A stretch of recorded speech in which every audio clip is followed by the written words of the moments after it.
Okay, thank you for the introduction. So the topic of my tool is quite obvious. We'll talk about impossible differential attacks, and more precisely, I will talk about how to compute the complexity of such attacks. And okay, where's the thing? So I will begin by a short reminder about impossible differential attacks, and then I will show you several examples on which we will compute the complexity of such attacks. So let's begin. Impossible differential cryptanalysis is a powerful technique of cryptanalysis, which was introduced simultaneously by Knudsen and Birham, Biryukov, and Shamir. It's a kind of differential cryptanalysis, but it relies on distinguisher of probability 0. And the main idea is the following, is that if a key candidate partially encrypts and decrypts a given pair to an impossible differential, then this key is wrong. So we use this fact to reduce the search space, and then we perform an exhaustive search when it is small enough to find the key. So before to go further, I introduce some notation. So I will denote by k in the key bits required in the first round to check whether a pair of plain text with difference delta in will lead to a difference delta x after the first round. And similarly, I denote by k out the key bits required in the last round. So the attack principle is rather clear. And impossible differential attacks are usually based on an early abort procedure, which is described here. So how it works? So first we ask for many pairs of plain text, which have the correct difference in input and output. And then we apply this procedure. So first, we discard the pairs which cannot follow the impossible differential. Then we guess one of the required key bits. We partially encrypt and decrypt all the pairs. And again, we check if some pairs cannot follow the impossible differential. In that case, we discard them. And again, we guess another key bit, and so on, until we guessed all the key bits we need. At the end, there are two cases. In the first one, if there is at least one pair which remains, then our guess was wrong. So at least one of the guesses we made was wrong. And in another end, if there is no pair which remains, then we just perform an exhaustive search over the remaining k bits. Okay. So my talk is about the complexity of this algorithm, and we will mainly focus on this algorithm without the last part about exhaustive search. So at each step, so of course here all the guesses are nested. Okay. So at each step, the complexity depends on the number of possible values our guesses can assume, and on the number of pairs we will discard. So we obtain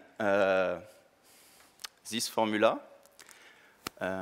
So here it's a lower bound because we should also add the cost of the computation of all the possible values for the key bits we have to guess. Okay, so n is the number of pairs we have. So more pairs we have,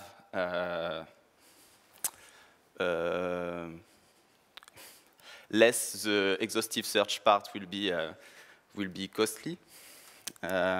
Okay, and C prime E is just a ratio because we have to count the complexity in encryption units. So the question, and of course, the complexity of this algorithm depends on the order in which we guess the key bits required. And the question is how to find the permutation leading to the best complexity. Is there a way to find it? So at AGCrypt 2014, Bourra, Naya Plasencia, and Suder made an assumption, which is that the best complexity one can reach is given by this formula. So as you can see, it only depends on the number of values the required key bits can assume, and on C in and C out, which are related to the probability of the transition in the first and the last rounds. So in the SECL, what I will show is that this formula is not always correct. So I will show you that on several examples. So first, some toy example to understand the main issue with the formula. So here a toy example, a toy cipher for which the first round is an AES round, and a setup of an impossible differential attack.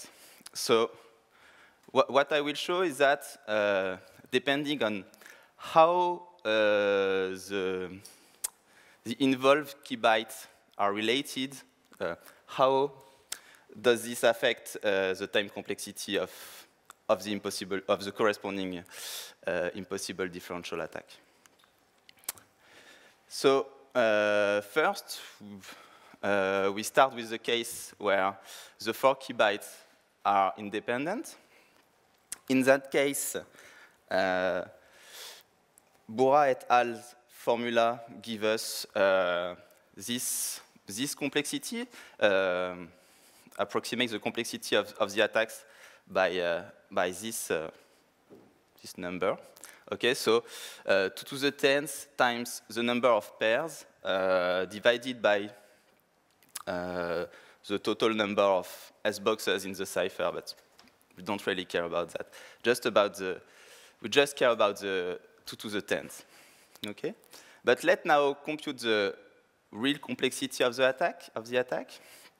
So here, by symmetry of the problem, we can guess the key bytes in any order. It will lead to the same complexity. So how it works? We first guess one of the key bytes. We partially encrypt all the pairs. Okay.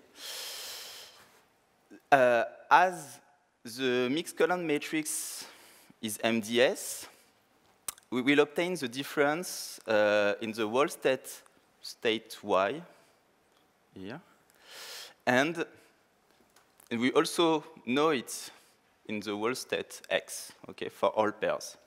So we can check whether the transition, these 3 transitions are possible or not. Okay. So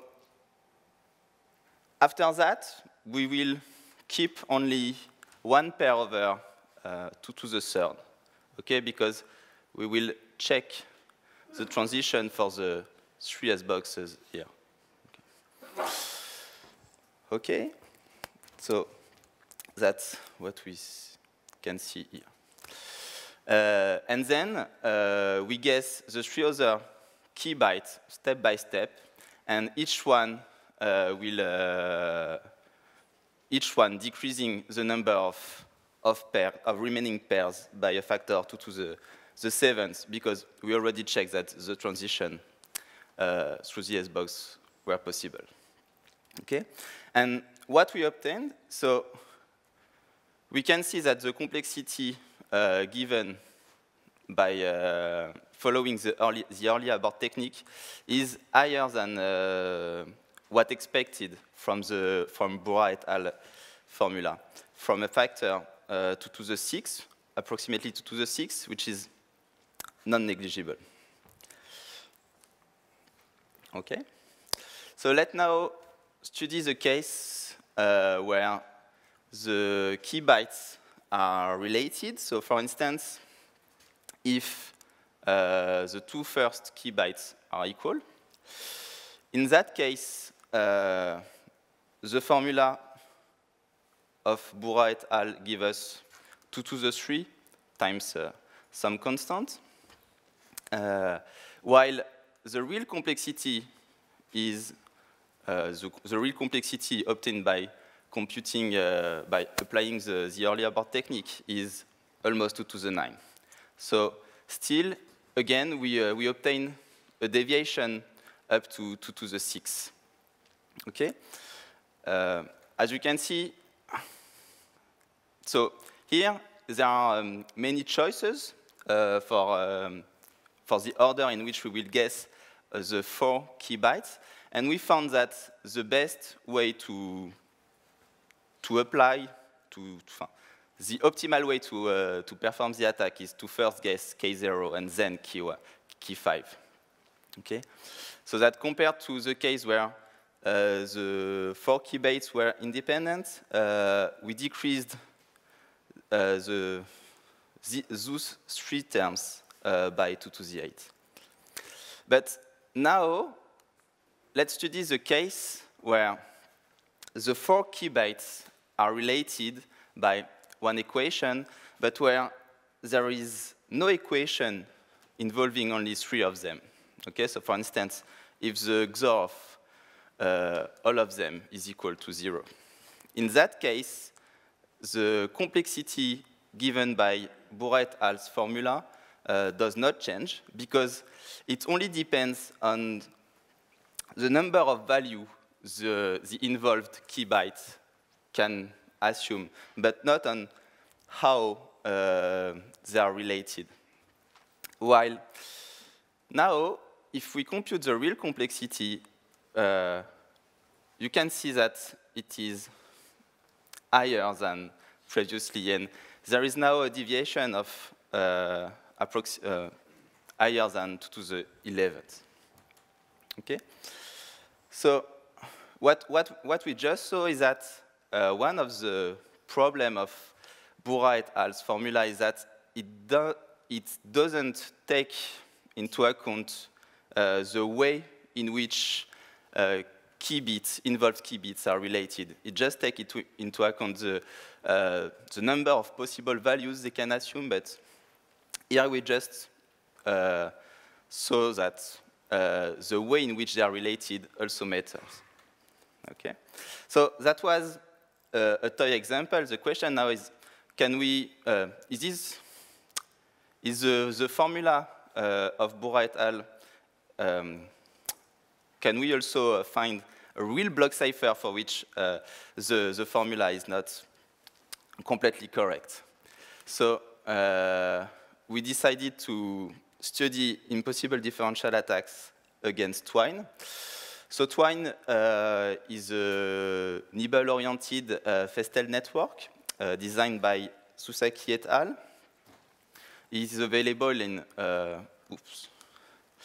2 versions, so 64 bits and 128 bits for the key size. So why Twine? That's because at FSC last year, Biryukov, Perrin, and myself presented an impossible differential attack against Twine 128, for which we used the Boura et al. Formula to compute the complexity.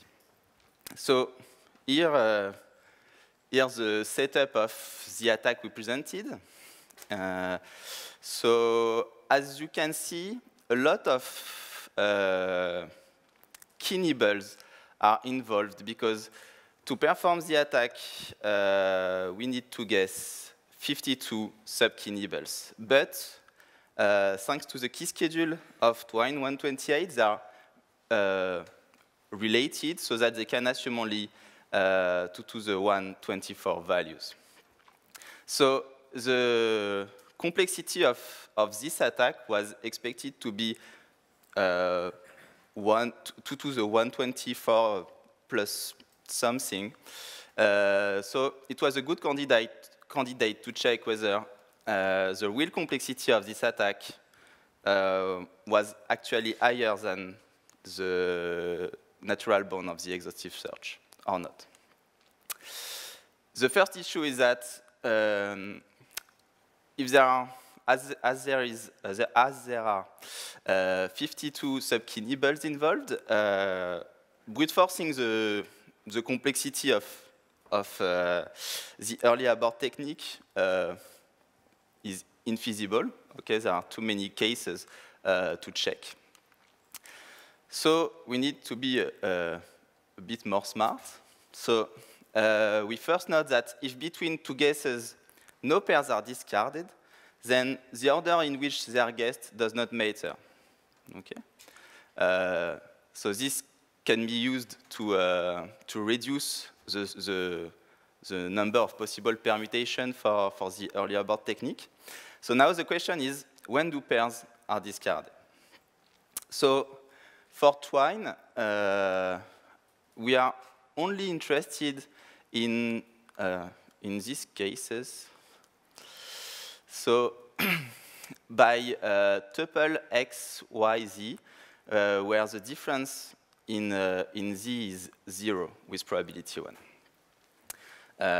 Okay, so that's a part of a round of Twine. So x, y, and z are nibbles here. So for this setup, there are two cases when pairs will be discarded. So first, if we know the difference in x and the difference in y, then there is a probability 1/2 then those differences are correct because this transition have a probability 1/2 to be correct because of the S-box. And if we know delta x, delta y, but also x plus k, then we can partially encrypt x through the S-box and check whether the difference in x in y is equal to what we obtained here. And in that case, only the probability that those values are correct is 2 to the -4. But of course, it is 2 to the -3 if we already check that the probability of the transition is correct. So in the Biryukov et al. Attacks, there are exactly 19 tuples like this, which leads to 38 groups of key bits that we have to order in the early abort technique. Still, 38 groups of bits is still groups of key nibbles is still too large to perform to brute force the exhaustive the early abort technique, the complexity of the early abort technique. So we used a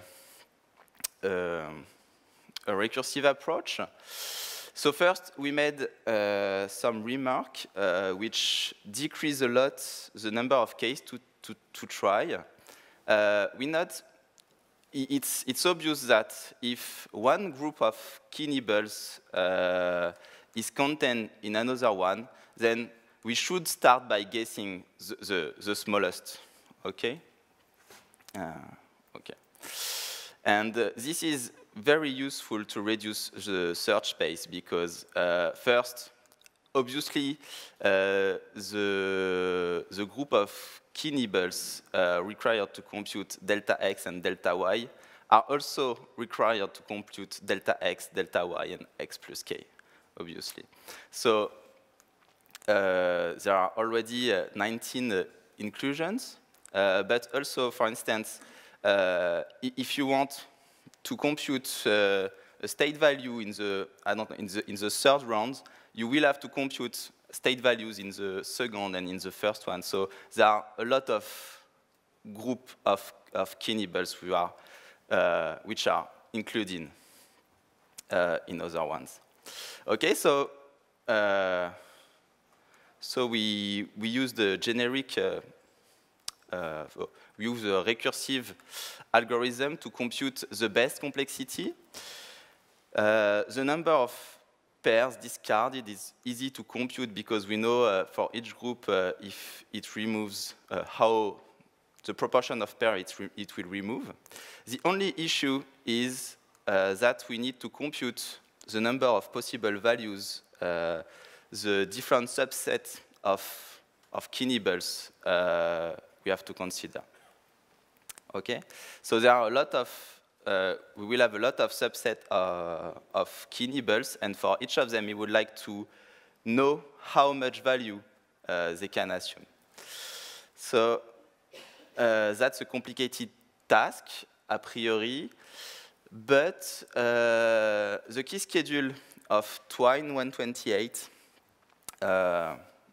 is here, depicted here. And what we can see is that all equations of the key schedule have the following shape. So they are like, that's affine equations involving the key variables and S of the key variables. And so the problem is now, okay, I have a system of such equations, and I have a subset of those variables, and I would like to know how much values they can assume, the smallest number of values they can assume. So hopefully, with Pierre-Alain Fouque, we already made a tool which solves exactly this problem. It was originally designed to exhaust some kind of meet-in-the-middle attacks against the AES. So we reuse it to search the best complexity of the impossible differential attack against Twine, against 25 rounds Twine. So as a result, we were able to find it in approximately 1 hour on my personal computer. And what we found is that the whole complexity of the attack will be this higher than this formula, which is parameterized by alpha. It's depends on how many pairs we have. And what we found is that this quantity is higher than 2 to the 128 for all values, all possible values of alpha. Okay, so to conclude, in this paper, I've shown that Bourra et al.'s formula is sometimes too optimistic, and if it is possible to reaching it, it's very tricky. So we cannot only use the early abort technique. We should use some other techniques. And even if we want to use only the early abort technique, it's quite complicated to find the best way to organize the guesses. Okay, so I constructed several examples for which the deviation compared to the formula, for which the deviation reached a factor 2 to the 11.6. And also I provided an algorithm to compute the complexity of impossible differential attack. So I applied it to Twine, but I'm sure it is applicable to much more block ciphers. Okay, that's all. Thank you for your attention.